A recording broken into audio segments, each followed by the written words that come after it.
Authorities in Wisconsin have a suspect in custody in connection with a triple homicide in St. Cloud, and this is our top story tonight for Monday, July 26th. Good evening, and thank you for joining us tonight. I'm Rod Grams.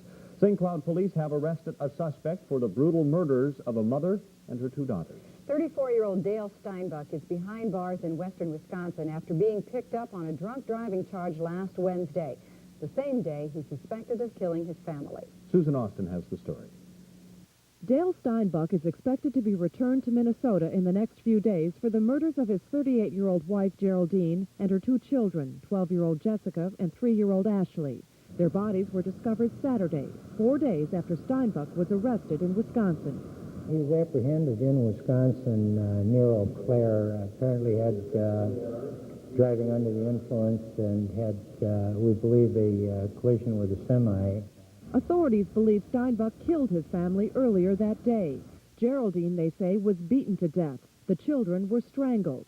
Their feet were bound with plastic tape, and the oldest child's arms were tied behind her back. Police say Steinbuck called the VA hospital where his wife worked to say she was sick. Then he went to the department store where he worked to pick up a check and quit. He then drove to Eau Claire, where he was arrested that night for drunk driving. He was taken to Shell Lake after authorities there discovered 2 outstanding warrants.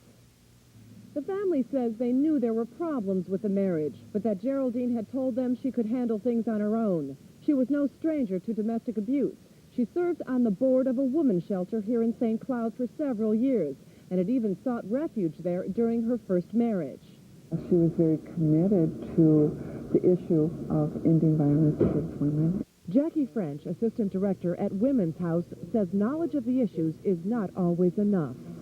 So recently after Melissa Johnson's, I know there was a lot of comments, and you hear people that will make comments that often blame the victims, like, why was she out walking at night? Women should stay in the house. But I guess this shows us and reminds us that women aren't even safe in their own home. Family members say last Tuesday, Geraldine contacted the women's shelter again for help. She told them she had decided to leave her husband, but that call for help was too late. The following day, she and her two daughters were dead. With photographer Larry Falk, Susan Austin, Primetime News, St. Cloud. Steinbuck will remain in the custody of Wisconsin authorities until he's charged with murder in Minnesota. Those charges are expected to be filed tomorrow. Well, tonight in St. Cloud, a family spokesperson has family reaction to this incident, and joining us live by the telephone tonight is Pat Fitzharris, who is the sister to Geraldine. And Pat, thank you very much for joining us tonight. As Susan mentioned in her report just a moment ago, there had been some family problems noticed, but was there any members of your family concerned for the safety of Geraldine? Never. No, we had no idea there would be any reason to think that anything like this could happen. What about Dale Steinbuck? Had he ever shown any signs of being capable of committing such a brutal crime? We didn't know him real well, but he seemed more quiet and didn't once seem to be a violent person. So, yeah, no sign. Geraldine worked herself, as we mentioned, as a counselor for battered women, and thought that she knew the signs of what a battered woman showed. Had she ever expressed any concern herself for her safety or the safety of her children? No, she never had. And I think that's a message in itself, is that she had all the knowledge and knew all the signs, and that sometimes maybe we don't see it when it's happening to us. But she had never expressed anything to make us be suspicious or concerned. So this really caught your family quite off guard, then? No signs? We knew she was, the relationship was a little rocky, but assumed she'd get out of it, and never really thought that anything like this could happen. She had called the center and said that she was planning on getting out of the relationship. Is that correct? Could this have brought on? My understanding is she made a contact and asked some questions that seemed to indicate that she was thinking of leaving. Questions, however, were more financial and procedural than anything, again, being concerned about her own safety or that of her girls. All right, thank you very much, Pat. Pat Fitzharris, sister of Geraldine O'Mara Steinbuck. Heather? Wisconsin authorities tonight say they are looking for the person or persons who dropped a huge rock over a freeway overpass, killing a New Brighton man. 56-year-old Maynard Bloomer died when the 35-pound rock came crashing through his windshield, striking him in the chest. His wife and 2 children were returning from a swim meet early this morning when the accident happened near Eau Claire. His wife managed to bring the van under control and stop it. Local authorities say they're knocking on a lot of doors, hoping to find some answers. We've got some ideas right now, and we're interviewing other people in the area and some out of the area who may have been witnesses to the incident or may know somebody that's involved. Authorities say they still have no leads or suspects in the case. Bloomer had taught math in the Columbia Heights School District for 30 years. The environment is an important issue that can put people on opposing sides when it comes to protecting it. Robin Robinson reports more than 36 people met in Dakota County tonight for one of the final battles over the long-proposed garbage incinerator. Environmentalists praise the MPCA for holding the community meeting, but question the short notice. I would say that the rush is as a result of Dakota County trying to push this incinerator down our throats. With the prospect of voting on an issuing permit for the incinerator in August, the board says there's no more time for public arguments. Studies by the Met Council apparently indicate the garbage problem is building in Dakota County, that metro area cities throw away more garbage per capita than other cities. But some Dakota County citizens disagree. They question why another burner is needed when there are already 12 in the state, including the controversial incinerator in downtown Minneapolis. Environmentalists say recycling should be a considered option when burning emits dangerous levels of mercury, lead, and dioxin, which rises and spreads through the atmosphere, creating what they call a toxic soup. And then there's the cost. The $350 million price tag will be funded by revenue bonds, but action groups argue the bonds will be paid by revenue to operate the proposed burner in the form of tipping fees. They say the tipping fees are paid by private garbage haulers, who are in turn paid by Dakota County businesses and residents. Dakota County administrators say that's not so. The real question is what do you do after you've recycled as best you can? And our solution to that is not to landfill the waste, but to use the resource recovery facility and use it as fuel to generate electricity. Dakota County citizens against burning have asked the MPCA for a contested hearing case on the incinerator. If the MPCA refuses, the citizens plan to take their case to the State Court of Appeals. With photographer John Overby, Robin Robinson, Primetime News. The MPCA board will decide to issue the permit for the Dakota County incinerator by the end of August. Residents in southeastern Minnesota are cleaning up after a night of torrential rain and flash flooding. Up to 6 inches of rain or more fell in a matter of a few hours, washing out roads, causing mudslides, and forcing the evacuation of about 200 residents of Stockton. No injuries, however, are reported, but many people are still unable to return to their homes because of the water damage. Some roads were under as much as 6 feet of water at one point. Meteorologists likened last night's rain to the conditions at the time of the 1987 flood in the Twin Cities that killed 2 people. Still to come on Primetime News tonight, Secretary of State James Baker finishes a peace trip to the Middle East. And later in the show, the eastern part of the U.S. is sizzling under very hot weather. The news in a moment. Now that it's hot, really hot, doesn't a clear, delicious, icy cold glass of Glenwood Inglewood natural spring water sound good? Really good? No, it even sounds better. Glenwood Inglewood's 3-Freeze Summer Glove. Get 15 gallons of chemical-free, healthful Glenwood spring water, cooler rental for 1 month, and setup and delivery all free. Call this number now and put a freeze on the heat with Glenwood Inglewood's 3-Freeze. Get it while it's hot. Don's Appliance and TV announces its huge inventory reduction sale. We need the business, and we're cutting our prices on excess inventory to get it. You'll find great deals, and we offer expert delivery, installation, and service. Plus, we carry only the top brand names, like KitchenAid, renowned for quality dishwashers since 1949, and now on a full line of KitchenAid appliances. On sale during Don's Appliance and TV's inventory reduction sale. Ends Saturday in Richfield, Columbia Heights, and Burnsville. There's a place where people come from miles around to feed their souls, where the sauce is spicy, the ribs are cooked slow, and the action is fast. But don't bring your American Express card. Don't bring your Visa card either. In fact, don't go there at all, because it's a lot less trouble to pick up Lloyd's ribs at your grocery store. Lloyd's fully cooked barbecue ribs, like ribs from the best joint in town, but you don't have to go there to get them. Hi, I'm I'm Bill Stern. I'm Scott Cusey. We're just talking about our series of Car Care Seminar automotive repair tapes. That's what our show is all about. And each week we'll demonstrate how to fix and maintain your vehicle. And we'll show you what's new and hot in the world of auto parts. As well as taking a look at a special featured car of the week. So if you want to get to know your car better, join us right here for Car Care Seminar. Watch Car Care Seminar every Saturday morning at 9 a.m. right here on Receptive Channel 9. It's the easy way to learn more about your vehicle. U.S. officials are keeping their fingers crossed in hopes of Middle East peace talks. Secretary of State James Baker has just returned from his mission to get Israel and its Arab neighbors together for negotiations. And after Baker left the region, Israel's prime minister said it's very possible those talks will take place. Linda Scherzer reports. He may claim to be immune to U.S. pressure, but the heat is on Yitzhak Shamir to accept U.S. peace proposals or risk being blamed for sabotaging the peace process. There are now strong indications Shamir will say yes to Secretary of State James Baker, but the Prime Minister refuses to be rushed into anything, especially if it involves sitting down with Syria. And it's normal that we would like to see proof of a real change in their position. The U.S. formula for peace negotiations is a two-track solution involving direct talks between Israel and the Arab states and simultaneous talks with Palestinians.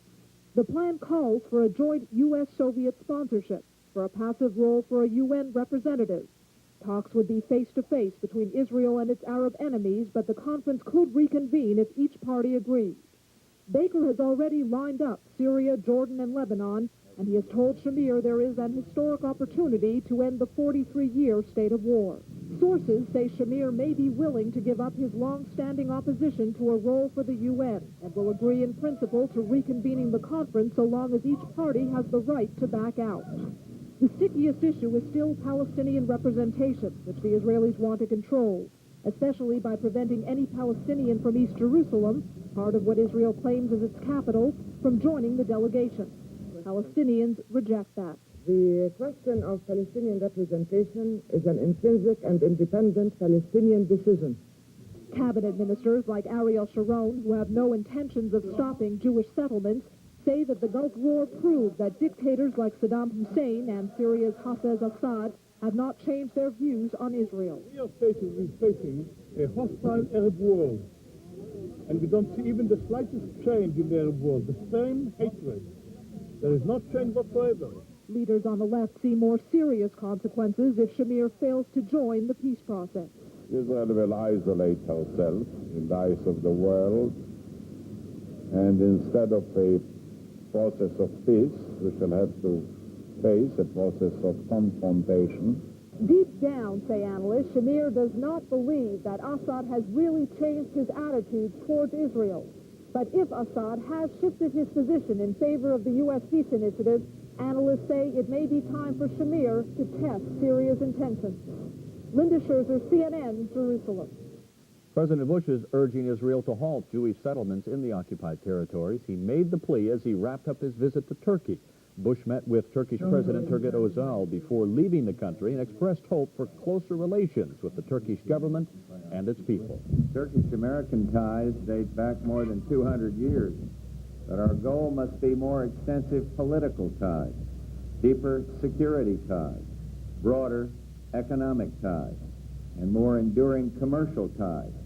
And I leave Turkey knowing that our ties are as strong as they have ever been, and that they can and will grow even closer. Bush also thanked Özal for Turkey's help in the Gulf War, and he pledged support for building F-16 fighter jets there.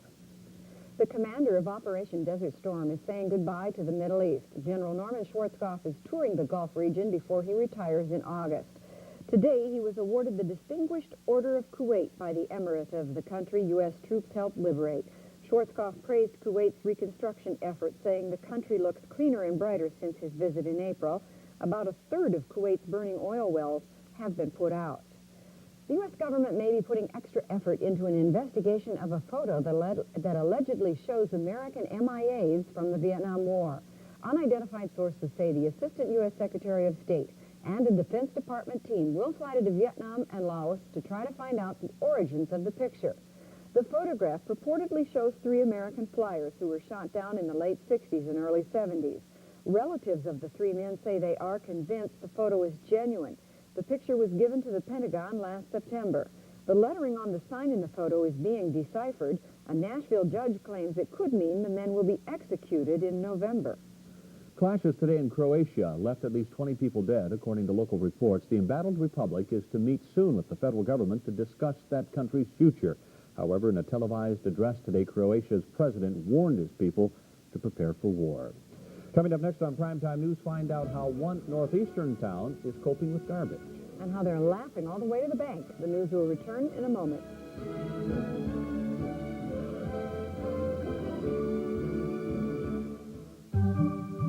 If you've been considering redecorating your home, consider this. Thousands of professionals, designers, decorators, architects, and painters all use one kind of paint. Sherwin-Williams. There's only one paint that's good, and there's only one place you can get it. The pros know. Ask Sherwin-Williams. It's pretty rough up there today. There's always something. Weather, traffic. This means we've got to be in control every minute. Since we have the Honeywell control systems help take care of the navigating. Besides shorter flight times and fuel savings, now we can really focus on flying. Anything that helps lighten our workload isn't a luxury. It's a necessity. When people depend on you, depend on Honeywell. The best sandwiches I ever had were in Philadelphia. A ton of roast beef, onions, green peppers. Then for that Philly touch, melted Monterey Jack or cheddar. They call them deli melts. And to this day, the only place you'll find them is in Philadelphia. Deli melts for a limited time at thousands of Hardee's everywhere. Oh, and also Philadelphia. Right now, buy any beverage and get a commemorative Flintstone anniversary glass for only 99 cents. Collect all four. Only Hardee's. Head for the fun. Rough time at the dentist? When Dan's on trial to join an exclusive law club. Finally had a free night, thought I'd pop in to observe you in action. Dan's not making a good first impression, but someone else is. A perfect rose for a perfect lady. He's out to seduce and abandon Christine. Can Dan save her from this well-dressed wolf? Oh, there you are. Find out on the next Night Court. Tuesday night at 6:30 on Receptive Channel 9. He's smug, he's crass, he's egotistical. I know what makes you gals happy. He's Alex Keaton. Family Ties. Weekdays at 5 on Channel 9. Well, nobody likes the smell of garbage, but the smell coming from a town dump in Massachusetts is a pleasing success. The residents of Wellesley sort, haul, and dump their own trash and save a lot of cash in the process. Burton Jones has more on this community of recyclers. This is Wellesley. Among its 28,000 residents are many academics, architects, doctors, lawyers, and other high-income families who like the suburban style of a small town half an hour outside of Boston. The city's incinerator, built to dispose of waste, didn't meet Environmental Protection Agency emission standards and was shut down. Rather than raise property taxes to pay for trash pickup and hauling to landfills, environmentalists and the city launched a large-scale recycling program. That was 20 years ago. And today, the city's general fund is bolstered not by higher taxes, but the unique do-it-yourself program, which had a substantial savings to the town of net savings of like $295,000 last year. So over the course of this facility, it's actually saved the town millions of dollars. A recent survey showed 83% of the townspeople take the weekly trip to the city's recycling and disposal facility, better known as the dump. I don't mind. It's fun. Sort of. It's pretty clear that this is an important thing to do. Not everybody, however, is enthusiastic. This town, they don't even have trash pickup. It's a disgrace. That's all I have to say. In addition to the usual recycling bins, the town dump has become a social arena with a library section and a swap shop where if you don't want it, somebody else might. I got a computer 3 weeks ago, an IBM XC computer. It's going to take about $1,500 to fix it up. the thing costs $2,000 new. There's a lot of affluent people, but when it comes to taking treasures out of the dump, it knows no class. Would-be politicians prize the dump because of its captive audience. We actually give little campaign speeches here, and it's a wonderful place to meet your neighbors and run for election. The dump is the place to be in Wellesley. Sometimes being civic-minded can be frustrating. It all goes in the same place. That's right.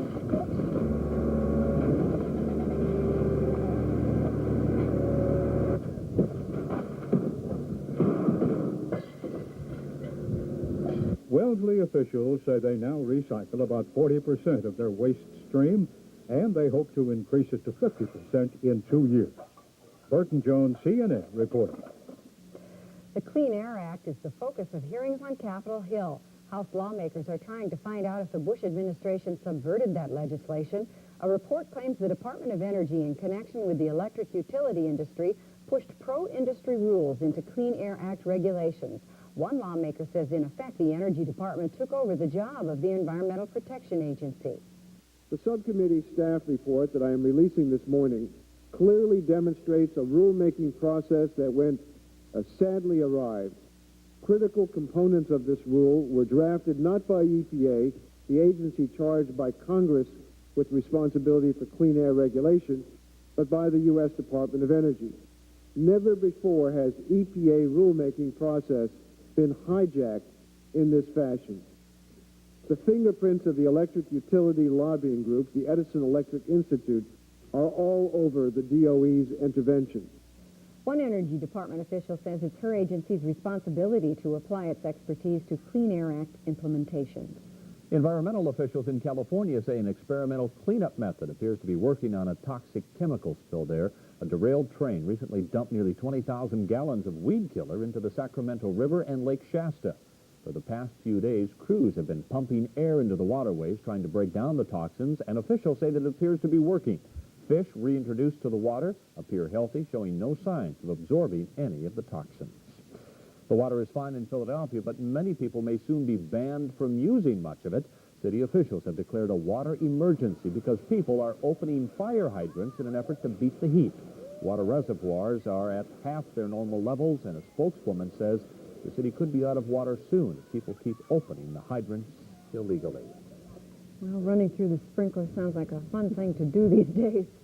You're not going to have to do it over the next couple of days. Boy, a pleasant day today after the weekend. Well, we started out this morning with our dew points in the lower 70s. The dew points have now dropped into the mid-50s. If you prefer relative humidity, it was about 100% this morning. It's about 50% right now. Feels better. We're doing real good. Looks like it's going to stay real good. Stay with us. Forecast up next.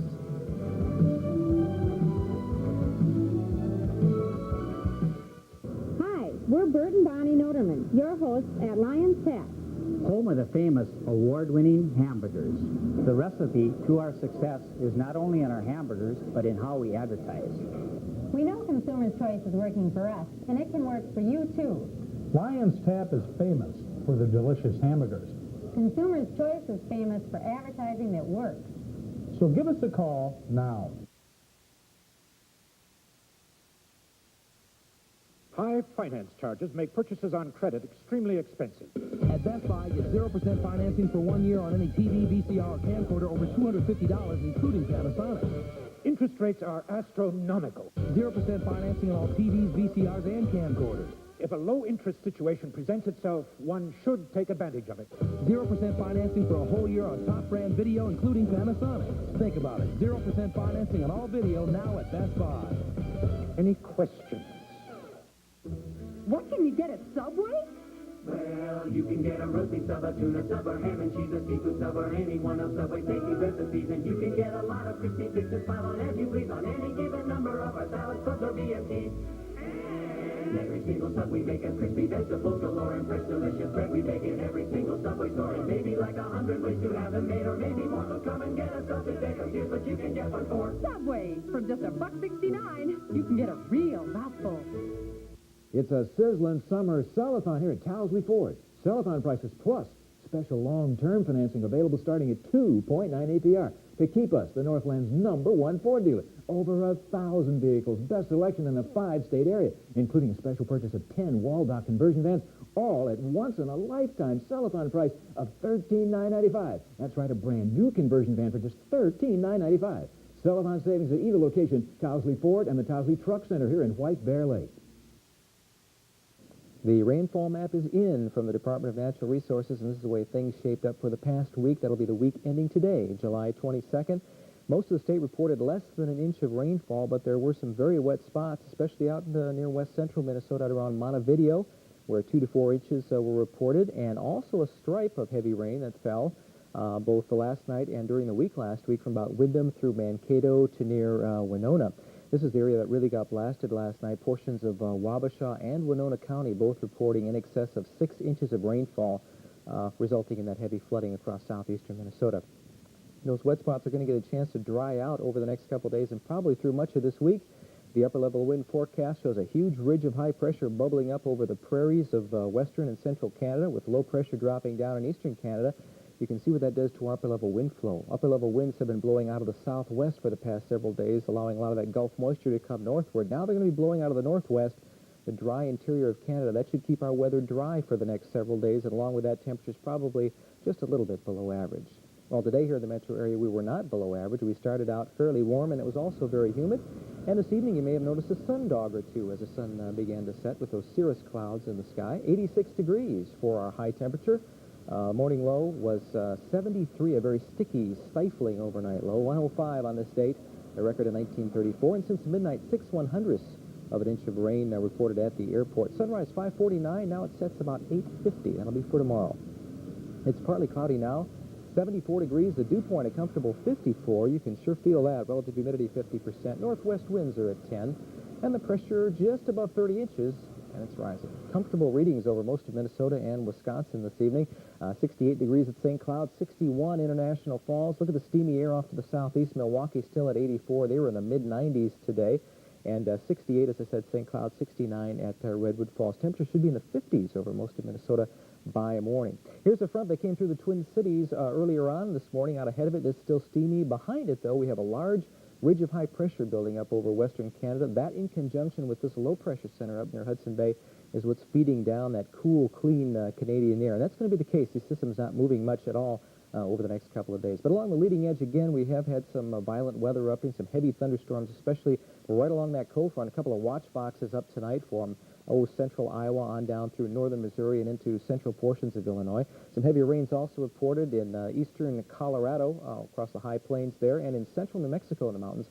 Flash flood watches up for tonight. They've received persistent heavy rains there over the last couple of days. About an inch of rain in San Antonio and just over an inch reported at Fort Myers, Florida. Also some severe weather reported near Fox Point, Wisconsin, where they reported some trees and power lines down. But all that, well, we can forget about that. It's all heading off to the southeast of us. Now look at the heat, though, again. 100-degree temperatures were common. 101 in Chicago today, also in South Bend, Indiana, set records. It was 103 in Kansas City, and in Salina, Kansas, 109. That was the warmest of the entire nation. They bottomed out this morning in Salina at 82. That was their low. 81 was the low reported in St. Louis. Hot but dry across the western states, but you can see to the north of us, across Canada, temperatures generally in the 70s. I think that's what we're going to see here for the next several days. The weather map tomorrow showing the cold front continuing to plow eastward. Out ahead of it, widespread showers and thunderstorms for New England tomorrow. Still a humid day there, too. 90 in New York City tomorrow. 95 in Atlanta off to the southwest. 106 expected for the high in Phoenix. And look at Seattle. Things are really starting to cook up there now with a high of 91. Here in the upper Midwest, 70s. Some low 80s, southern Minnesota and southern Wisconsin. Our Twin Cities forecast kind of short and sweet, fair and cooler. Our lows tonight, upper 50s to near 60. Northwest winds at about 8 to 15 miles an hour. Then for tomorrow, fair and windy. Brisk winds out of the northwest at 15 to 25 with a high temperature in the upper 70s. Should feel great. Tomorrow night, partly cloudy, cool. Lows again, upper 50s to near 60 degrees. And then for Wednesday, not much change. Partly cloudy skies with a high near 80. Rod and Heather, nice stretch of weather next couple of days. The 50s are going to seem a little cool after the weekend. Probably will, yeah. All right, thank you, Joe. There's still much more to come tonight on Primetime News. Find out about a new drug that's supposed to stop the craving for cocaine. The story when we return. But first, tonight's Daily 3 numbers.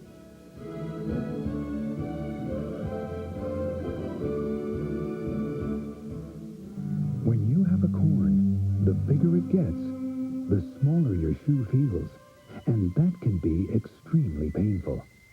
Fortunately, Dr. Scholl's corn removers relieve painful corns fast. Clinically proven safe and effective. First, they cushion the pain. Then they dissolve the corn within 5 applications or less. Guaranteed.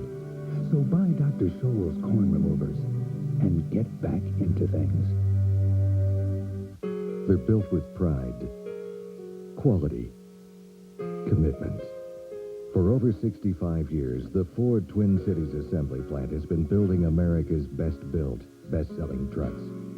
And now, while supplies last, a limited production run of the special Northland Edition F-150 and Northland Edition Ranger.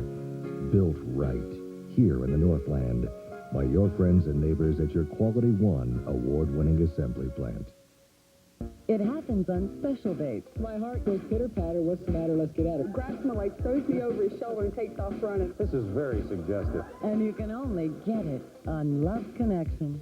Weekdays at 1 on Receptive Channel 9.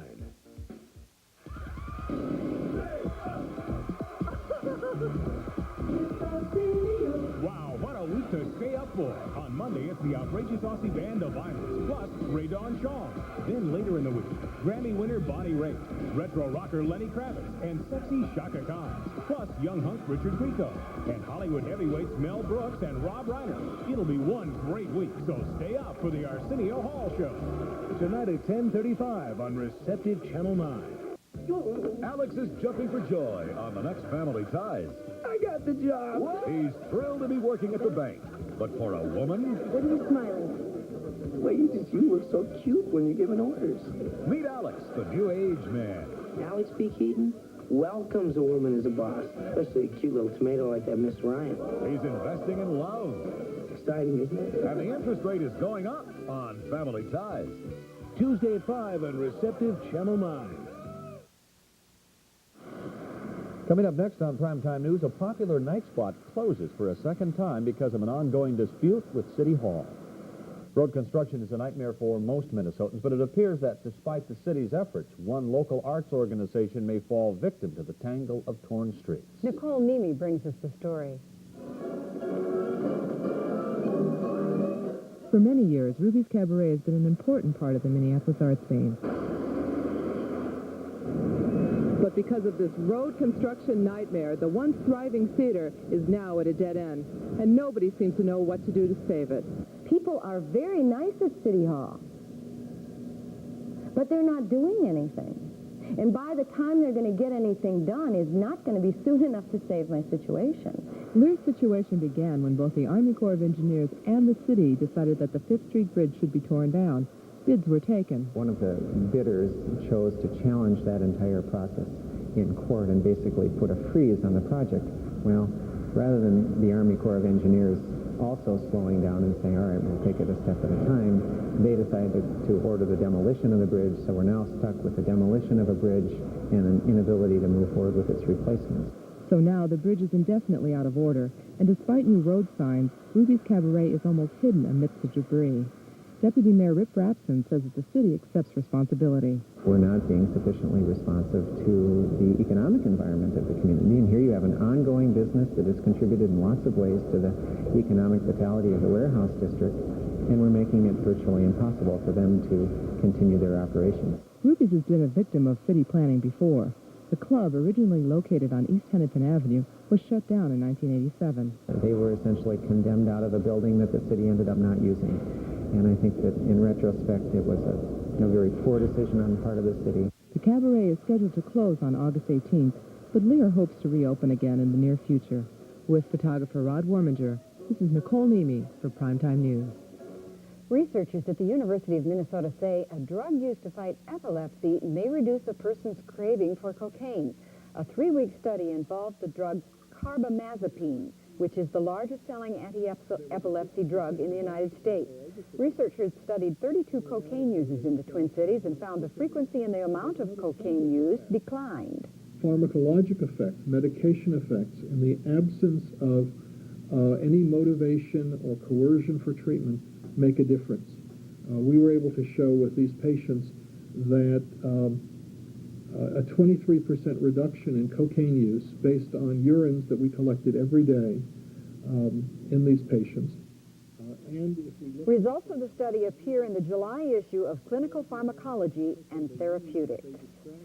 St. Paul police have arrested a transient for beating a man and setting him on fire. 47-year-old Frank Borgert was found hiding in the old Elks Club on Concord Avenue. Police say while searching the building with a canine unit, a gasoline can was discovered. According to the report, neighborhood firefighters saw the victim running from the old Elks Club in flames. The 52-year-old man was rushed to Ramsey County Medical Center for burns and head injuries. The unidentified man is listed in critical condition. Now and then everyone complains about politicians who don't listen. Well, now lawmakers on Capitol Hill are trying to keep future generations from suffering from poor hearing.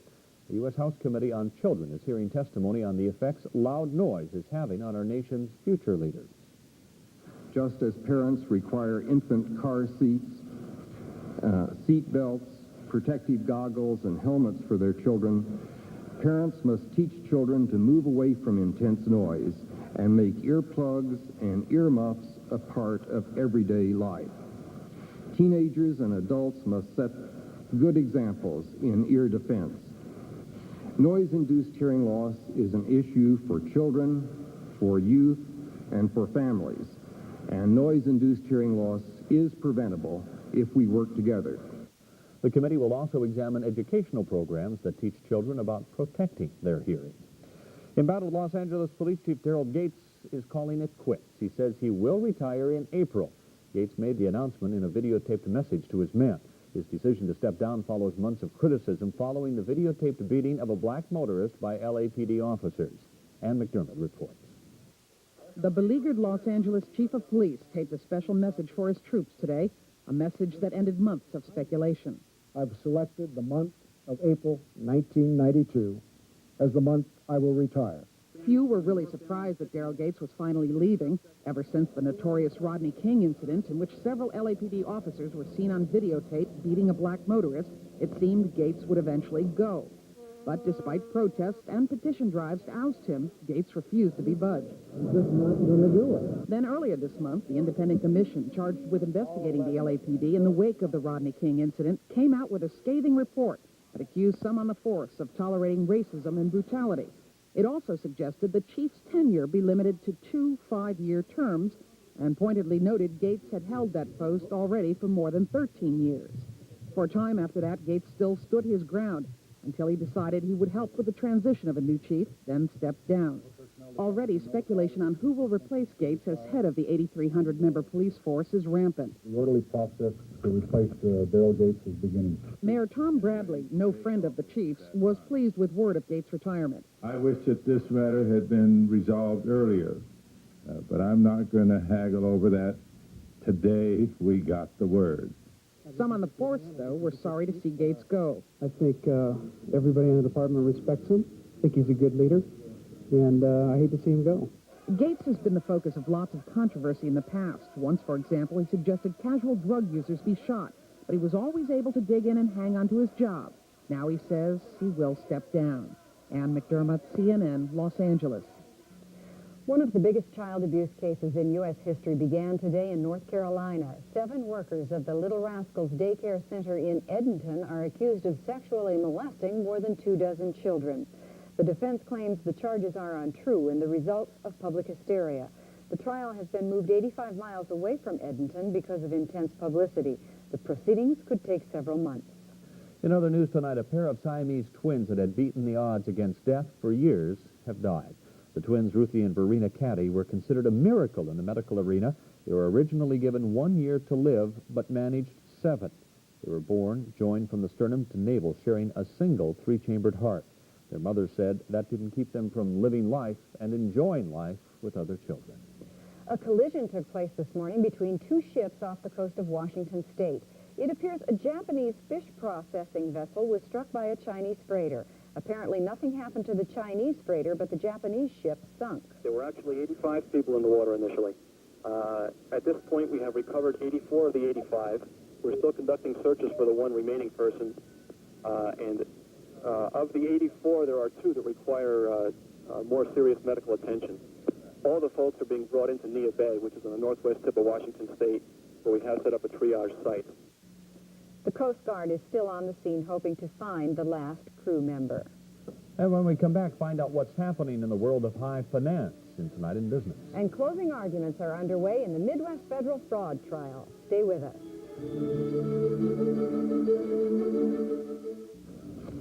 I just read something new. If your athlete's foot won't go away, you could have more than athlete's foot.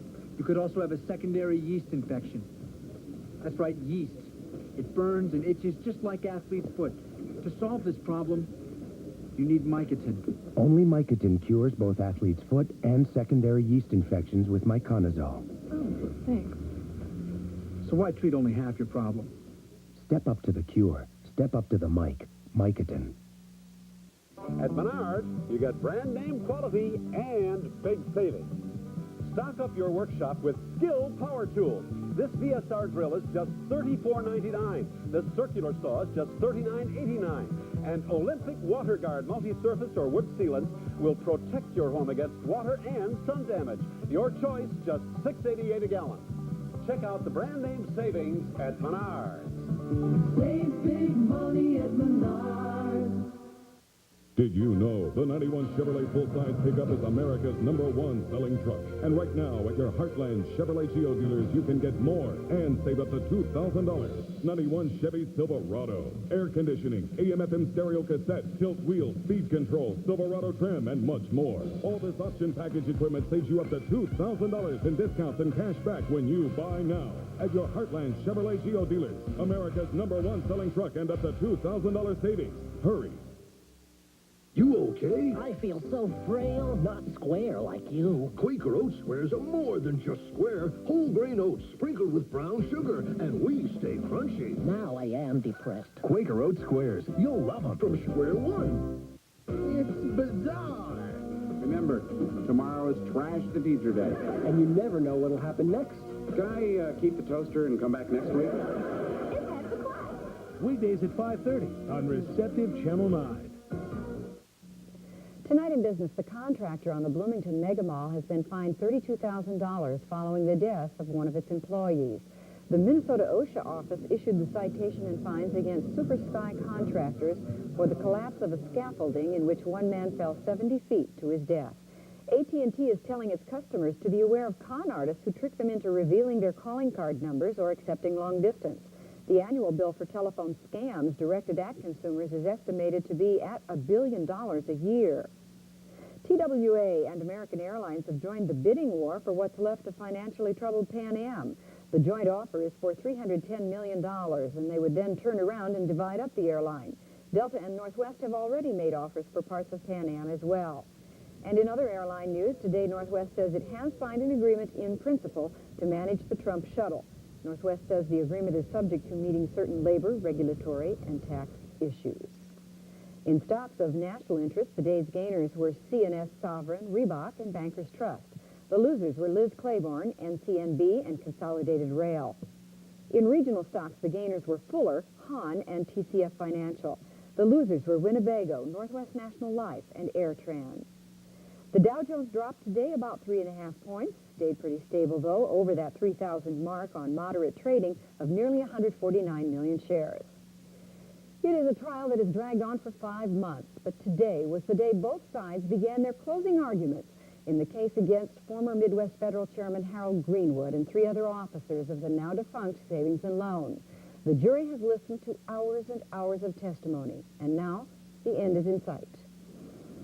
Hal Greenwood probably hopes this is one of his last walks into U.S. District Court in St. Paul.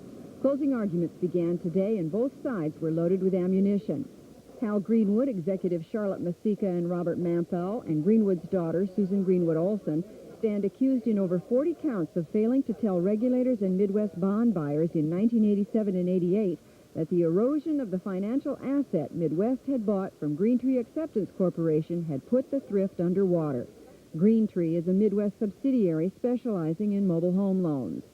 Prosecutor John Hopeman began his remarks by saying Greenwood got money by illegal means beyond the imagination of most men and women, that the money they got was other people's, that their methods were rotten to the core, and Greenwood and others knew it. Hopewood said their books were an absolute infestation of false entries, and they lied to get money. Holtman said when the trouble began, the wolf was at the door, and these people were burning the furniture to keep the house warm. He gave as an example inflated loan values of the Jockey Club in Miami and called it trading cash for trash. Defense attorney Joel Friedberg said the defendants blamed $200 million in losses for Midwest Federal on a deal with Greentree that was the result of bad advice from their accounting firm Touche Ross. He said Greenwood and the others kept believing in that advice, and that does not make them criminals.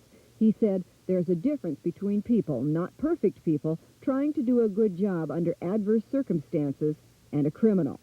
He ridiculed the notion that the defendants had violated the RICO Act, reminding the jury that that law was designed to go after the mafia.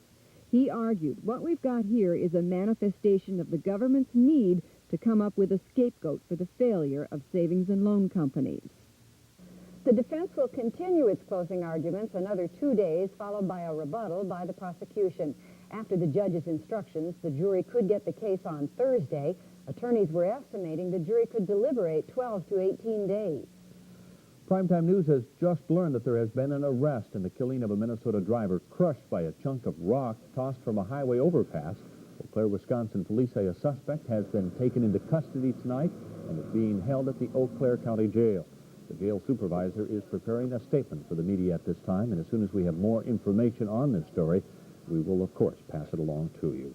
And now coming up next, a complete report of all the day's Special Olympics activities. And the Vikings opening their official training camp down in Mankato. Perry Williams is next with Primetime Sports. On the next MASH, the doldrums explode when Hawkeye's old flame shows up. It's just that of all the people to jump out of a Jeep in Southwest Korea, why the hell does it have to be her? She broke his heart when they lived together. Will she do it again? I got married. But not to me. It's a funny, painful, touching portrait of lost love on MASH. At ease, Klinger. Monday night at 10 on Receptive Channel 9. Tommy. We're out to get your tummy. Yum. Hold on to your tummy. We got something good. We're out to get your tummy. Ooh, yeah. Honey Nut Cheerios has the goodness of golden honey, crushed nut, and hearty whole grain oats. We're out to get your tummy. Crunchy nuts and honey. It's the honey of it all. It's Honey Nut Cheerios.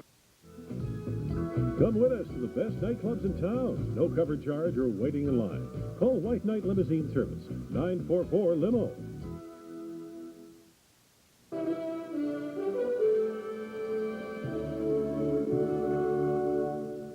Not long ago, the opening of football training camp was really something special. The gladiators of the gridiron returning to the field once again, knocking off the dust of inactivity and dropping the pounds gained in the last few months, all done under a scorching summer sun.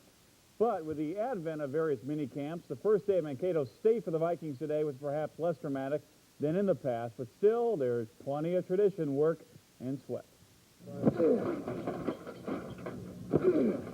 The sights and sounds of the Minnesota Vikings training camp found at Mankato State University. It's here where the players, coaches, and staff will sweat, work, and plan for the upcoming season. As usual, there are several holdouts, players wanting better contracts, and those details are usually ironed out.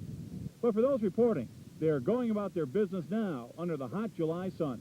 It's a long camp, you know. You can't just look at it from one practice and really arrive at any conclusions. But, you know, I think that in general that the players are very anxious to redeem themselves after last year.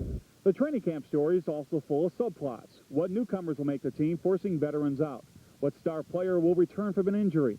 And will the new game strategies employed here pan out later in the year? It's also a rebirth, a chance to begin anew and begin optimistically and maybe learn from the past season.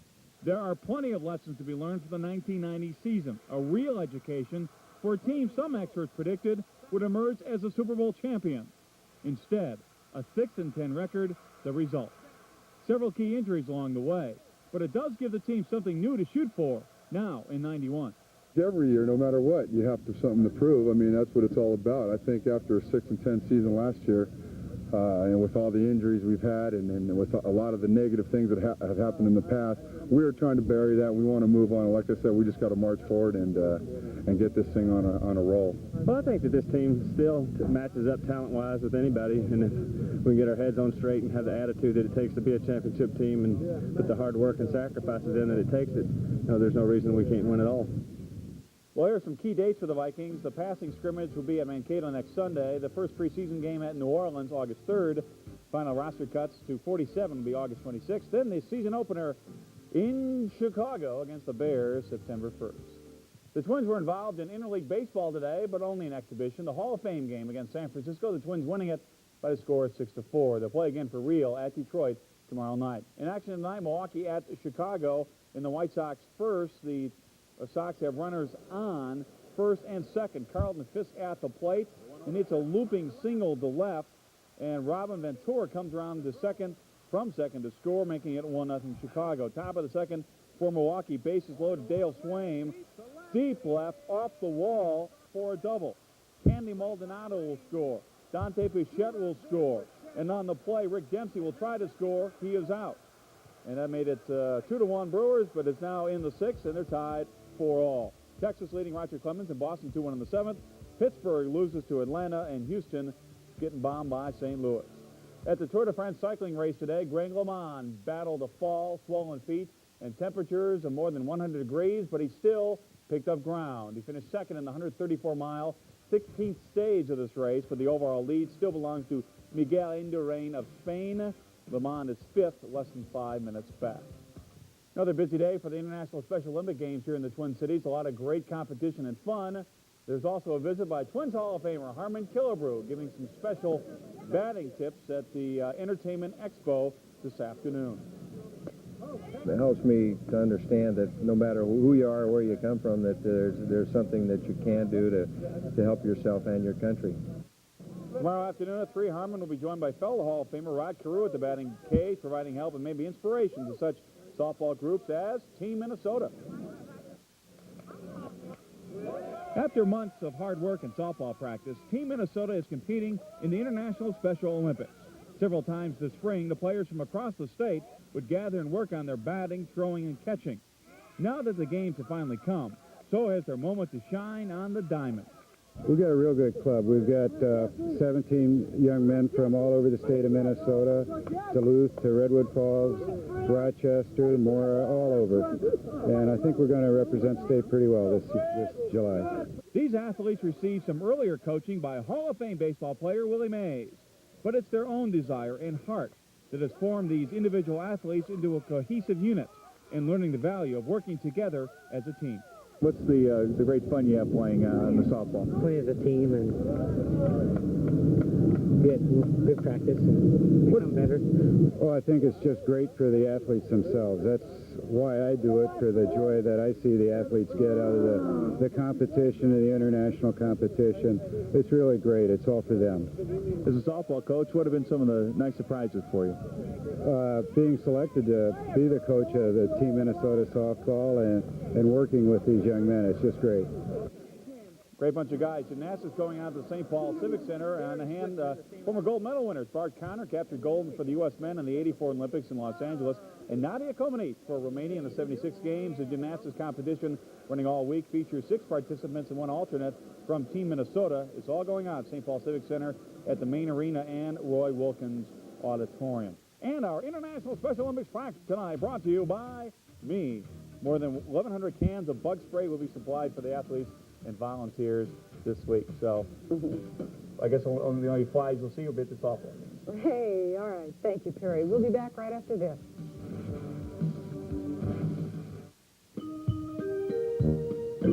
Here's a refreshing idea. Call this number right now and get the delicious, clear, healthful, chlorine-free taste of Glenwood Inglewood spring water delivered to your home or office. Ask for our 3 free Glenwood Spring Glove Special, available only for a limited time. Isn't it refreshing to know that you can call this number or stop by your favorite supermarket for Glenwood spring water? Either way, it's the glove to get. Meet a pair of struggling comics. I want to learn. The jokes come easy for him. If you have a question, your hand has been up as long as I've been here. For her, I look like buckwheat. it's no laughing matter. I think it's wonderful. But they've got one chance at stardom. Do you have a babysitter? Charles Manson. Tom Hanks, John Goodman, and Oscar winner Sally Field star in Punchline. Wednesday night at 7 on Receptive Channel 9. It's undoubtedly summer, it's hot, and traveling may be expensive for some. Well, some people in New York have found a place to get away right in the middle of New York City. Gary Tuchman has the report.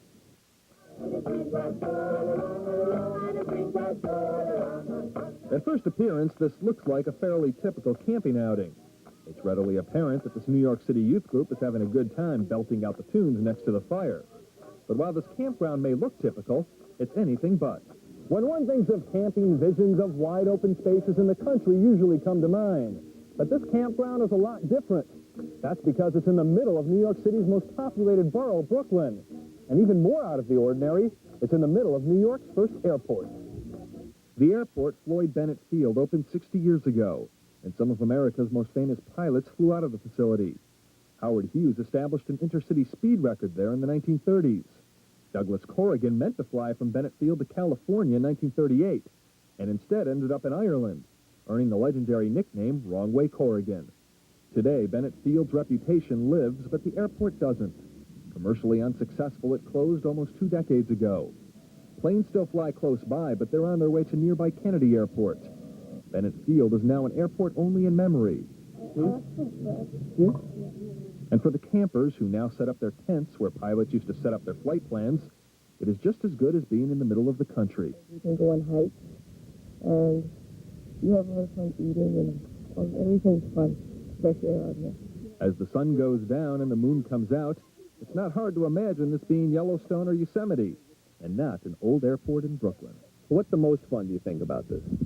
That you really get to, sleep in the outdoors and get to pitch a tent. I never thought we had a place in Brooklyn where it was, where one could come apart and relax himself without being distracted by people and animals, etc., So other than the mosquitoes, it's pretty relaxing here. Very much relaxing, very much relaxing.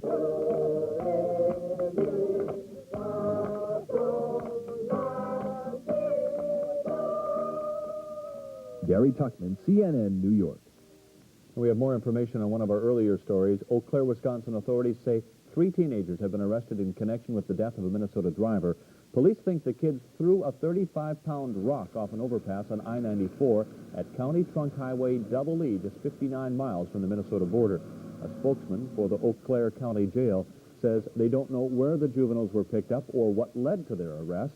The 3 have been placed with juvenile services and will be evaluated before receiving formal hearings. And finally tonight, the North Stars have found a TV home. Yes, KMSP Television announced today a brand new agreement with the pro hockey team. The old deal expired at the end of last season. The new arrangement is for 5 years. KMSP will carry 25 regular season games and any playoff activity each of the 5 years. KMSP is proud of this partnership, a partnership that should bring plenty of hockey fans all the North Stars action they need.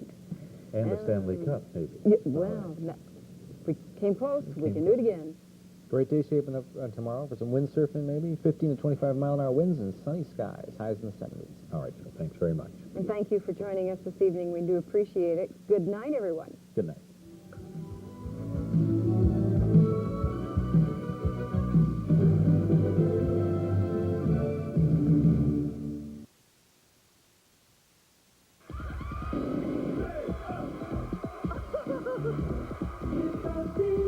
Wow, what a week to stay up for. On Monday, it's the outrageous Aussie Band of Violence, plus Ray Don Shaw. Then later in the week, Grammy winner Bonnie Raitt, retro rocker Lenny Kravitz, and sexy Shaka Khan.